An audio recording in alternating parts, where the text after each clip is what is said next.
All right. So, on the topic of starting a retail arbitrage business in 2020, especially for beginners, uh, that's what I want to talk about today. So, I'm going to go over why I think it's still one of the best ways to make money in 2020.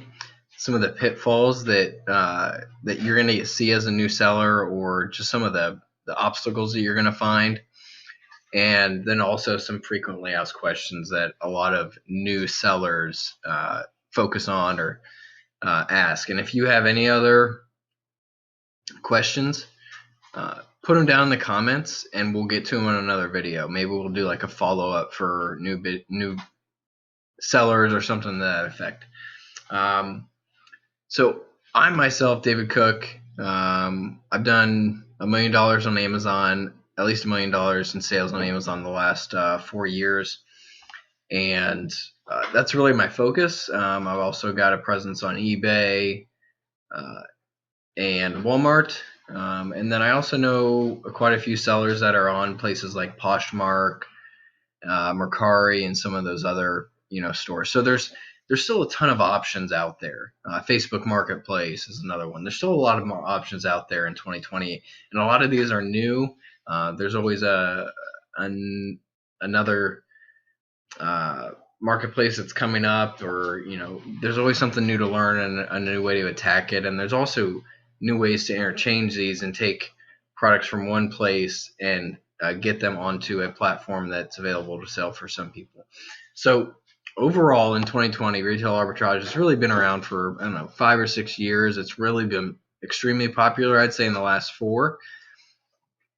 But here's what I still like about it. I still think it's one of the best ways that you can make an income really on your own time in 2020. So what I like about it is that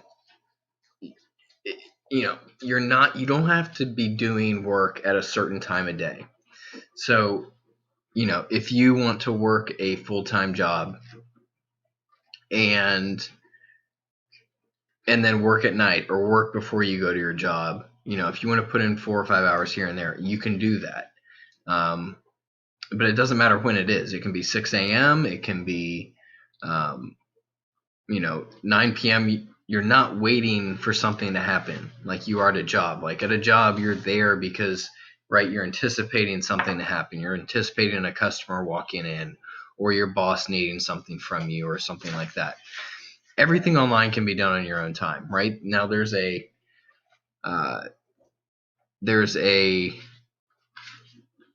limit to that to some degree. Like if you make a sale and you have to send something out by the next day, like obviously you have to get your work done by that night, but whether that happens, whether you box that item up and ship it to a customer at 2 p.m.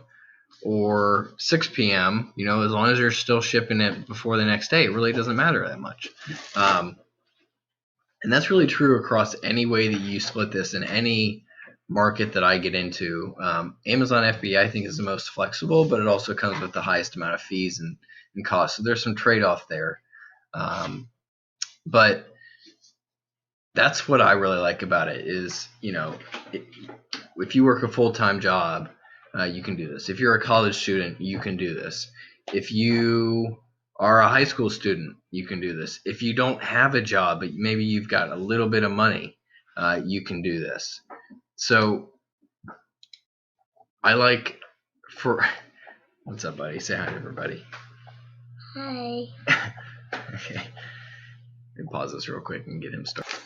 So that's one of the things that I like, is that it's really up to you on how you do it. But at the end of the day, getting the job done is really on your own time. So, for me, I enjoy it because I like to golf, and I like to do things during the day that maybe don't involve work. And it's not like I don't work between the hours of 9 to 5 when most people work. I usually do at some point, but if I want to go play 18 holes of golf between 10 and 2 or 10 and 3, I can make up that work that maybe I have to do between, right now it's almost 10 and I'm making a video, between 8 and 10, or maybe I get up early and get it done before I go play. So those are just, the options are just infinite, and so that's one of the things I really like about it. And it's just it's just a mindset. Like, the more hours that you put into this, the quicker it's going to grow, where you don't even have to have those things like a full-time job or whatever it is that's kind of holding you back. The more time that you put into this, and if you want, really time to yourself, the quicker that you can kind of sacrifice some of that time that you want into your business, the quicker you're going to have really time to burn, right? So that's another huge thing. Now, some of the examples that you're going to see and people talk about, and these are all viable. So they're all depending on what you're good at, what you're like to do, what's available in your area. These are all really good options. So I know somebody that supplements income by going to thrift stores and putting things on Poshmark. I know people that go to thrift stores and put things on Facebook Marketplace. I know people that they just go to clearance stores, or they go to clearance sections in stores and do eBay and Amazon and put things for sale there. Maybe you go to a regular store, like a big box store, like a Walmart, Target, Big Lots, some of these places, and you're flipping items there. And then you can also go to specialty stores, like maybe stores that are just in your area, but maybe somebody on the West Coast wants them. Like, those are also good too. Or maybe it's just a store that, is only in, bigger cities, and it's hard to get out to like a more rural area. I think IKEA is one, right? So if you're close to IKEA, like for me, I live 5 hours from IKEA, but if I want something from IKEA, and I think I've actually done this, I can take advantage of the person that is around an IKEA that can go there and buy some of this stuff and put it online, right? I'm going to be buying it for more than I would in an IKEA, but I don't have to make that 5-hour drive to get there. So that's just one example. Mm-hmm. So the big, you can see right now I'm working with my son next to me. The big mindset here is that in some fashion, you're bringing the product to the customer to either make it more convenient for them. In some ways, you may even be giving them a better price than they would be getting where they would normally be able to get it. Maybe, what you're buying is on clearance for some reason at this one store, but it's not around them, and it's actually less expensive or pretty competitively priced. But in some fashion, you're bringing a product to somebody. Like if you go on thrift store to Poshmark, right? You are taking maybe a rare item and bringing it to a customer, and they don't have to search 10 hours to get it. You happen to come across it, so you're giving that to them. And you can do that at scale with all of these different methods, right? So that's just an example, and that's the mindset you have, is that in some form or fashion you're bringing products to a customer that they're having trouble getting it, or you're solving a problem for them. Because they can always go out and find it themselves, but somebody, they don't want to. I pay for convenience all the time in my life. So a few frequently asked questions. First, what are startup costs when you're doing something like this? I would say you could start something like this with as low as like $200, right? And that's just really to get probably $50 to $70 worth of supplies and have about $100 to spend on inventory. If you took $100 to a Dollar Tree and you bought 100 items, and you also had $50 maybe in boxes and tape and maybe some computer paper or labels or printer ink, something like that. You're gonna have some things there. But if you take that $100 to a Dollar Tree and you go through like the Amazon Seller app, or you just search the product on eBay and see if it's selling on there. Dada, how do you cut this? Hold on a second.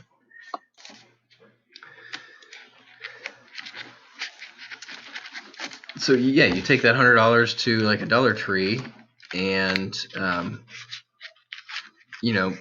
maybe 20 of those items you buy are garbage and you don't get your money back, right? You don't get that $20 back. But if you make $1 off of those 80, then you're up $80 minus the 20 that you spent on things that weren't any good. You're up $60. So now you've got 160 instead of 100. You've recouped all of your startup costs, and you go do it again with another $100. Now you make another $60. Now you've got $60 profit, right? You've recouped your startup costs for your supplies and so forth. So that's kind of the mindset of the startup costs. Obviously, if you have $5,000, you're going to be able to scale more quickly, but you can do it with as little as $200. Do you need an LLC? Not necessarily. It helps to have one, I think, but that's a startup cost you don't have to have. I didn't have one for the first year that I sold on Amazon, so it's not completely necessary to have one. Down the line, I think it gives you some protection, but your first year, you don't really need that protection nearly as much because you're just getting your feet under you and getting started. Can you do this with a family? I got 4 kids.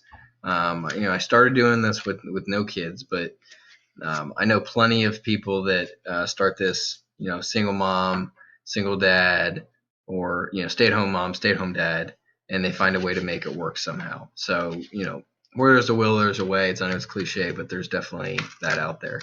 Where do you find products? I went through a few of these.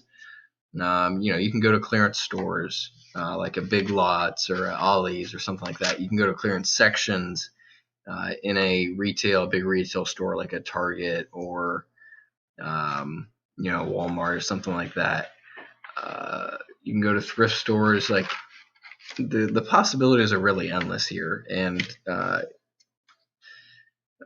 the more, if you spend 10 hours, and you spend an hour in each store in a bigger section, then you're gonna start to get a feel for what ones are good and what ones are not. And then the last question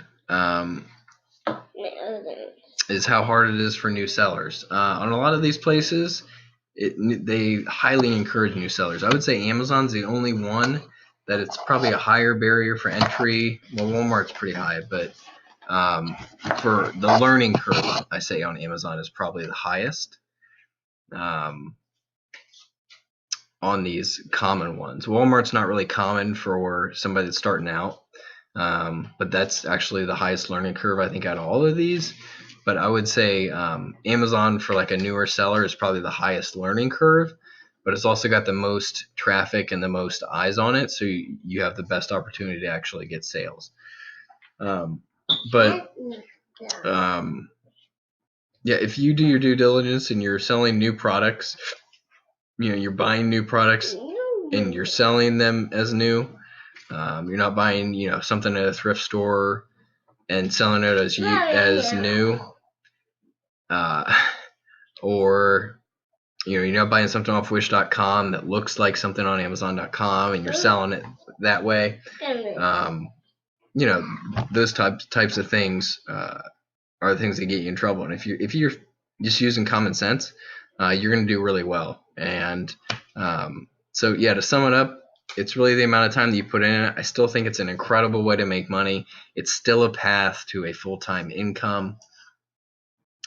In 2020, it's going to be the same way in 2021. You just got to adapt a little bit each year, and that's kind of what we try and help you do here on this channel. So thanks for sticking around. Hopefully you got some value out of this. And like I said, put down your questions below and we'll answer them in a follow-up video to this. Have a good day.